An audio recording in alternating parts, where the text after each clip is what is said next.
ganda. So beautiful. Ang sarap ng hangin. Parang wala kang problema.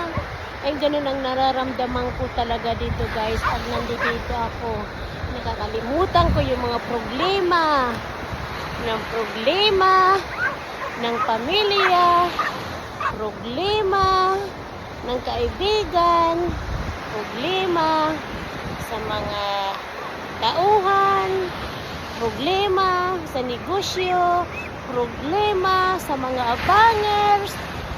Ay nako, lahat na lang na problema talaga nakakalimutan ko pag nandito ako talaga.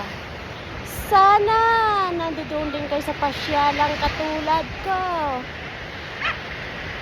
na talagang kahit kaya nahihirapan na ako, ang sarap pa rin ng pakiramdam. Tingnan mo nga naman yan. Masarap matulog dito kahit gabi. Kahit ganon na mainit sa araw. Kayang-kaya yan. Thank you, Abangin.